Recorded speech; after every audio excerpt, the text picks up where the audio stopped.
Episode 4 के शुरुआत में हम देखते हैं कि हाइबा कुछ लिख रहा होता है। वो लिखता है कि हाई स्कूल गर्ल, मैंने तुमसे प्रॉमिस किया था कि मैं अपनी पूरी लाइफ तुम्हें प्रोटेक्ट करूँगा, लेकिन ऐसा हो जाएगा मैंने सोचा ही नहीं था।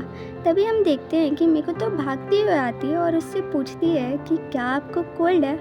वो उससे पूछता है कि तुम यहाँ पे क्या कर रही हो। वो उसे बताती है कि आज आप स्कूल नहीं आए तो मैं आपके लिए वरीड थी। वो उसे बोलता है कि मुझे अच्छा लगा कि तुम यहाँ पे आई, लेकिन मैं तुम्हें अंदर नहीं आने दे सकता क्योंकि मैं तुम्हें बीमार नहीं करना चाहता। अच्छा होगा कि तुम यहाँ से चली जाओ। मेको तो बार बार अंदर आने के लिए बोलती है। तो हाइबा उससे बोलता है कि यहाँ कुछ ऐसा सामान है जो वो उसे दिखाना नहीं चाहता, इसीलिए वो उसे अंदर नहीं आने दे सकता। तब मेको तो बोलती है कि अगर वो यहाँ से चली भी जाएगी तो भी वो उसके लिए रात भर वरीड रहेगी। जब वो बार बार बोलती है तो हाइबा मान जाता है और वो डोर ओपन करता है। मेको तो उससे बोलती है कि उसने कभी सोचा नहीं था कि आपके पास एक कैट भी है। तो हाइबा बताता है कि एक दिन उसे रास्ते में एक बॉक्स मिला जिससे खाने की खुशबू आ रही थी। उसे लगा कि इस बॉक्स में कुछ खाना है। जब वो घर पे लेके आया तो उसे पता चला कि इसमें एक कैट है। तब वो अपनी कैट को बोलता है कि जाओ मेको, अब तुम्हें सर्दी लग जाएगी। जिससे मेको तो समझ आती है कि उसने अपनी कैट का नाम उसके नाम पे रखा हुआ है। मिको तो जब घर के अंदर आती है तो देखती है कि सारा सामान यहाँ वहाँ फैला हुआ है। तब वो उससे बोलती है कि क्या ये वही है जो वो उसे दिखाना नहीं चाहता था। हाइबा बोलता है कि मेरा गला इतना ज़्यादा ख़राब है कि मैं खुद से पानी भी नहीं पी सकता, क्या तुम मुझे पानी पिला सकती हो।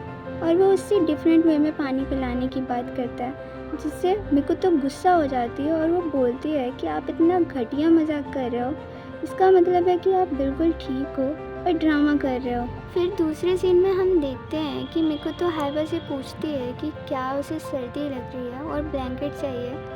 तो हाइबा बोलता है कि तुम तो ऐसी बातें कर रही हो कि जैसे हम दोनों मैरिड हो। और वो ये भी बोलता है कि हमारे बच्चों का क्या नाम होगा। लड़के का नाम तो जिन होगा, लेकिन मैं लड़की का नाम नहीं सोच पा रहा। तब मेरे को तो उससे बोलती है कि उसे ऐसी बकवास बातें सोचना बंद कर देना चाहिए और आराम करना चाहिए, और मैं भी सफाई करने जा रही हूँ। जब मेरे को तो सफाई कर रही होती है तो हाइबा उसके चोरी छुपे पिक क्लिक करने लगता है, और ये बात मेरे को तो भी नोटिस करती है। तब वो उससे बोलती है कि आप मेरी पिक क्यों क्लिक कर रहे थे। तो वो बोलता है कि क्या मैं अपनी वाइफ की पिक भी नहीं क्लिक कर सकता। इतना सुनने के बाद मेरे को तो उससे बोलती है कि आपको आराम करना चाहिए। फिर वो उसे ज़बरदस्ती आराम करने के लिए भेजने लगती है। फिर हम हाइबा के हाथ में एक फ़ोटो देखते हैं और वो उस फ़ोटो को देखकर बोलता है कि ये दूसरी बार हो रहा है। जब मेरे को तो रूम के अंदर आती है तो हाइबा सो रहा होता है, और मेरे को तो नोटिस करती है कि उसके आँखों में आंसू है, और वो उस फ़ोटो को भी देखती है। तो वो सोचती है कि हाइबा के मन में भी कुछ है, और वो अपने आप से ही बोल रही होती है कि मैं हाइबा के लिए कुछ करना चाहती हूँ। फिर वो उसे उसी वे में पानी पिलाती है जैसे हाइबा पहले बोल रहा होता है। जब हाइबा सो के उठता है तो देखता है कि मिकुतो उसके आसपास नहीं है। फिर हमें मिकुतो को दिखाया जाता है जो बहुत ज़्यादा एम्बैरेस हो रही होती है कि उसने ये क्या कर दिया। वो इतना ज़्यादा सोचने लगती है कि वो ऐसा कैसे कर सकती है, और बहुत ज़्यादा हड़बड़ा जाती है। इसी हड़बड़ाहट में वो बस गिरने ही वाली होती है। फिर यहाँ सीन चेंज होता है और हम हाइबा और मिकुतो को स्कूल के स्टोरेज रूम में एक साथ देखते हैं। मिकुतो एक रोप देख रही होती है तो हाइबा उससे पूछता है कि क्या तुम फिर से सुसाइड करने वाली हो। तब मिकुतो मना कर देती है और वो सोचती है कि कहीं हाइबा को कल रात वाली बात तो याद नहीं। फिर मिकुतो वहाँ से जाने लगती है तो हाइबा उसे रोक लेता है। वो उससे बोलता है कि तुम मुझे इस क्रिपी चीज़ के साथ अकेले कैसे छोड़ के जा सकते हो। तो मिकुतो उससे बोलती है कि इसमें क्या डरने वाली बात है, ये तो एक मॉडल ही तो है। वो नोटिस करती है कि डोर तो ओपन ही नहीं हो रहा होता, और हाइबा इसमें खुश होता है। तब वो डोर के नीचे एक जगह देखती है और वो वहीं से निकल जाती है। फिर वो बाहर निकलकर हाइबा से बोलती है कि आप तो यहाँ से नहीं निकल सकते, मैं किसी को बुला के लेके आती हूँ। फिर हाइबा उसे रोकने की कोशिश करता है। वो उससे बोलता है कि तुम मुझे इस क्रिपी चीज़ के साथ अकेले छोड़ के नहीं जा सकती। वो उसे बार बार बोलता है तो मेरे को तो अंदर आ जाती है। फिर वो उससे पूछती है कि अगर तुम्हारे सामने कोई हैंग करके मरने की कोशिश करता है तो तुम क्या करोगे। तो वो बोलता है कि मैं उसकी रस्सी काट दूँगा। फिर वो उससे बोलता है कि तुम मुझसे अगर कुछ पूछना चाहती हो तो पूछ सकती हो। तो मेरे को तो बोलती है कि आपने मुझे इसीलिए बचाया था क्योंकि आप मेरे साथ कोई रिलेशन रखना चाहते हो, और आपने मुझसे ये भी बोला था कि आप मुझे लाइक करते हो। मुझे ये नहीं पता कि ये सच है या झूठ है, अगर ये झूठ भी है तो बोलने के लिए थैंक यू, क्योंकि मुझे पहले किसी ने भी ऐसा नहीं बोला था।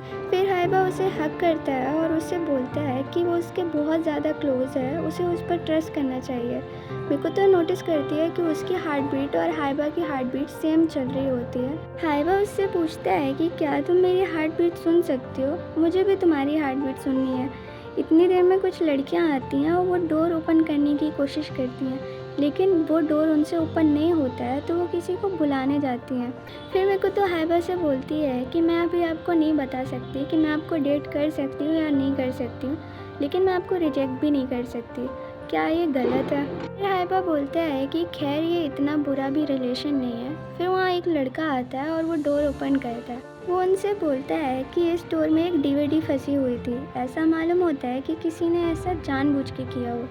तो मेरे को तो हाइबा से बोलती है कि क्या ये आपने जानबूझकर किया? तो हाइबा उससे बोलता है कि अब हम दोनों को ही पता है कि हम एक दूसरे के बारे में क्या सोचते हैं। अच्छा ही हुआ कि हम यहाँ पे फंस गए और हमने एक दूसरे के साथ अच्छा टाइम स्पेंड किया। और इसी के साथ हमारा 4th पार्ट यहीं पे ख़त्म हो जाता है। मिलते फिर नेक्स्ट एपिसोड में। Thanks for watching. वीडियो पसंद आया हो तो लाइक, शेयर एंड कॉमेंट।